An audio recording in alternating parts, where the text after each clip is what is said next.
चलिए, तो आज हम लोग पढ़ने वाले हैं class 8th and class 9th में भी ये टॉपिक आने वाला एक टॉपिक है जो कि laws of exponent and powers है। ये जो टर्म्स हमारे पास है एक्सपोनेंट एंड पावर, इसकी उत्पत्ति का कारण क्या है, अगर ऐसा वर्ड क्यों आता है, इसके बारे में कैलकुलेशन करेंगे हम लोग। जैसा कि हम लोग रियल नंबर पढ़ते हैं, रियल नंबर्स में क्या होता है, कोई नंबर हम लोग एक बार लिखते हैं, सपोज दैट कि अलजेब्रा के अंदर अगर हमने एक नंबर कोई है a इंटू a, ऐसे हमने कुछ नंबर्स लिखे, सपोज कि कोई इंटीजर है, अगर हमने इसको ऐसे लिखा तो अगर उसको पावर के रूप में लिखना चाहते हैं, एक्सपोनेंट्स के रूप में लिखना चाहते हैं तो कैसे लिखेंगे? इसको लिखना को a कितनी बार आया है, 1 2 3 बार लिखा हमने, तो इतनी मल्टीपल में है तो a टू द पावर 3। तो ऐसे नंबर्स अगर हमारे पास आ गए, ये हमारे कहते हैं एक्सपोनेंशियल फॉर्म।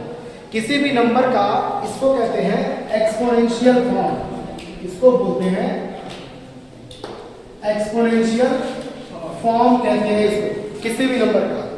तो हो सकता है कि, और इसको बोलते हैं किसी भी नंबर का एक्सपैंडेड रूप, एक्सपैंडेड फॉर्म। ये क्या रहता है, एक्सपैंडेड फॉर्म, एक्सपैंडेड फॉर्म कहते हैं इसको। तो किसी भी एक्सपैंडेड फॉर्म वाले नंबर को हम लोग एक्सपोनेंट के रूप में लिखने को ही कहते हैं क्या, एक्सपोनेंशियल फॉर्म, यानी पावर्स के रूप में उसको लिखते हैं। तो जब हमारे पास इस प्रकार पावर्स वाले नंबर होंगे, उनका कैलकुलेशन करना हुआ है, उसमें उनका एडिशन कैसे होता है, उनका मल्टीप्लिकेशन कैसे होता है, इन सारे टर्म्स को समझना होता है। तो हम लोग आज इसमें इसी के बारे में डिस्कस करेंगे, कौन कौन से रूल्स हैं। ठीक है, चलिए स्टार्ट करते हैं। पहला rule number first, rule number first में कहा यह जाता है कि अगर कोई दो ऐसे एक्सपोनेंशियल नंबर जिनका बेस सेम, जिनका बेस सेम और पावर्स कितना हो अलग अलग, मान लो यहाँ पर पावर m है, यहाँ पर पावर n है। बेस क्या होता है, जैसे कि अगर हमने मान लो कोई नंबर लिखा a के पावर m, a को बोलते हैं बेस, m को बोलते हैं एक्सपोनेंट। a को कहते हैं बेस और m कहलाएगा इसमें एक्सपोनेंट, यानी कि पावर। इस पूरे रूप को कहते हैं एक्सपोनेंशियल फॉर्म। तो कहने का सेंस, यदि हमारे पास कोई ऐसा नंबर दिया हो जहां a के पावर m और a के पावर n दिया हो, जिन दो नंबरों का बेस सेम हो और आपस में मल्टीप्लाई हुआ हो, इनको सॉल्व करने के लिए क्या करते हैं हम लोग, a के पावर m प्लस n को ऐड करते हैं, इसमें पावर्स को ऐड कर दिया जाता है। ठीक है, इसके बेस पे हम लोग क्वेश्चन करते हैं। ठीक है, चलिए क्वेश्चन करते हैं, हम लोग ट्राई करते हैं क्वेश्चन करते हैं। सपोज कि हमने लिखा 2 की पावर 3 इंटू 2 की पावर 5। इस क्वेश्चन को सॉल्व कैसे करेंगे, इस बताए गए नियम के अनुसार इस क्वेश्चन को सॉल्व करना है। देखो क्या इनका बेस सेम है, यहाँ भी 2 यहाँ भी 2। हमने क्या देखा, इन दोनों का बेस सेम है। अगर इनका बेस सेम है तो हमारे पास नियम है कि पावर्स को क्या करते हैं, ऐड कर देते हैं। पावर्स कौन से, आपके 3 यहाँ पर 5। सॉल्व कैसे करेंगे, 2 के पावर 3 प्लस 5 जो कि कितना हो जाएगा, 2 के पावर 8। ये हो जाएगा हमारा आंसर। तो ये इसका होता है पहला रूल। ठीक है, नोट करो। हमारे पास अब इसका रूल नंबर 2 है, एक्सपोनेंट और पावर्स का रूल नंबर 2 हमारे पास दिया हुआ है। इसमें क्या होता है, यदि हमारे पास कोई एक number a to the power m दिया हो और बीच में डिवाइड का सिंबल दे दिया हो और a to the power n दिया हो, मतलब ऐसे दो नंबर्स हो जिनके बीच में डिवीजन का सिंबल दिया हो और पावर्स क्या हो, डिफरेंट हो, ऐसे केस में हम क्या करते हैं, बेस को एक बार लिखते हैं और पावर्स को माइनस करते हैं, m माइनस n कर देते हैं इसको। इस बेस के अकॉर्डिंग हम लोग सॉल्व करते हैं। ठीक है, हाँ, कभी कभी ये क्वेश्चन जो हमने डिवाइड का सिंबल लगा के दिया है, ये क्वेश्चन कभी कभी बुक्स में अपॉन करके भी आता है। अपॉन का मतलब भी डिवाइड होता है और सिंबल लगा के दे तब बेस का मतलब डिवाइड ही होता है। तो हमें क्या करना है इसमें, इसको हम लोग ऐसे भी लिख सकते हैं a to the power m upon a to the power n। अगर ऐसा क्वेश्चन मिले हमें तो हम क्या करेंगे, इसको लिख सकते हैं a to the power m minus n, जहां हम लोग m को n से माइनस कर सकते हैं। तो इस बेस पे हम लोग चाहे डिवाइड में ऐसे नंबर दिया हो चाहे अपॉन का नंबर दिया हो, इसको हम लोग कैलकुलेट कर सकते हैं। ठीक है, इसका कितने एग्जांपल हम लोग, सपोज हमने एक नंबर दिया 2 की पावर 6 लिखा, डिवाइड लिख दिया है 2 की पावर 2 या 2 की पावर 4 कर दिया जाए। अब इसको सॉल्व करना है। सॉल्व कैसे करेंगे इसको?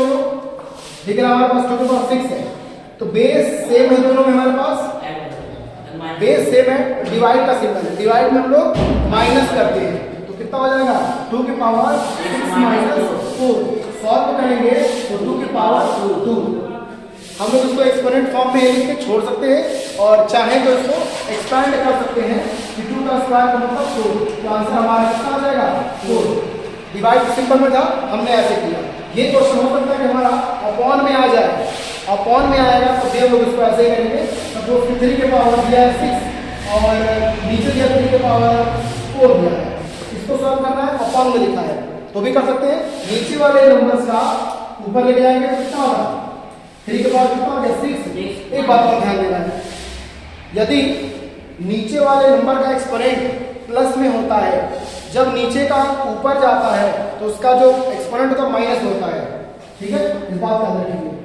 जो नीचे 4 था प्लस में था, ऊपर जाएगा तो वो माइनस के रूप में बनेगा। ठीक है, तो इस रूप में सॉल्व करेंगे तो क्या मिलेगा हमारे पास 3 के पावर 6 माइनस 4 कितना होता है 2।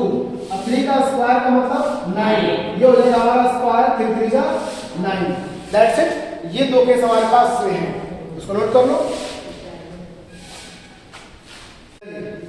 हम लोग अब एक्सपोनेंट ऑफ पावर्स का रूल नंबर 3 डिस्कस करते हैं। इसमें हमारे पास कोई भी एक्सपोनेंशियल नंबर एक्सपोनेंट के ऊपर एक्सपोनेंट रहेगा। सपोज कि नंबर हमारे पास क्या है a के पावर m, इन सबके पावर दिया हुआ n, तो हमने क्या देखा m के ऊपर भी n दिया है, पावर्स के ऊपर पावर्स दिया हुआ है, तो जहां जहां तक पावर्स और पावर्स देगा इसको सॉल्व करने के लिए हम लोग पावर्स का मल्टीप्लाई कर देते हैं। मतलब लिखते हैं इसमें m इंटू n के रूप में लिखते हैं, यानी m इंटू n मल्टीप्लाई करते हैं। ये इसका बेसिक रूल है। इसके बाद हम सॉल्व करेंगे एग्जांपल हम लोग लेकर के, तो कितना हो गया a के पावर कोई अंक ले लेते हैं, मान लो 3 के पावर 2 लिखा है, इन सब के होल्स के पावर फिर लिख दिया 4 लिख दिया। 3 का स्क्वायर है, इन सब के टू द पावर 4 दिया हुआ है। इसको सॉल्व कैसे करेंगे? जब पावर्स के ऊपर पावर्स दिया हो तो पावर्स को मल्टीप्लाई करते हैं। तो सॉल्व कैसे करेंगे? 3 को 3 लिखा और 2 4 जा 8, 2 चौके 8, ये हो जाएगा हमारा आंसर। That's it. काफी इजी कॉन्सेप्ट है। हाँ 3 आ जाए तब भी कर सकते हैं। मान लो कोई नंबर लिखा हो, सपोज दैट चलो 4 लिख देते हैं, 4 के पावर लिखते हैं, यहाँ पर 3 लिखते हैं और उसके ऊपर लिख लेते हैं स्क्वायर। ठीक है, इसको सॉल्व करेंगे। सबसे पहला काम क्या चलिए करते हैं, पावर स्क्वायर पावर दिया है 3 2 कितना हो जाएगा 6, तो 4 को 4 लिखो और कितना लिखो 6 लिखो। अभी ये सॉल्व नहीं हुआ है, यहाँ में एक स्टेप और करना है। हम देख सकते हैं 4 का किसका स्क्वायर है 2 का स्क्वायर है, तो हम लोग उसको और भी तोड़ेंगे, 4 को लिखेंगे, 4 को 2 का स्क्वायर लिखेंगे, इन सबके ऊपर कितना दिया है 6 लिखा है। अब फिर हमारे पास जब हमने 4 को तोड़ा, ये भी एक्सपोनेंट के रूप में बन गया, तो 2 6 से कितना होता है 12, तो 2 के पावर कितना हो जाएगा 12। हमारा आंसर ये हो जाएगा। तो ध्यान देना है कि जो नंबर हमारे पास है वो लोएस्ट फॉर्म में होना चाहिए। अगर ये नंबर लोएस्ट फॉर्म में नहीं है, इसको लोएस्ट फॉर्म में कन्वर्ट करेंगे। इसको जो भी एक्सपोनेंट के रूप में अगर होगा तो उसको लिखेंगे एक्सपोनेंट के रूप में। नोट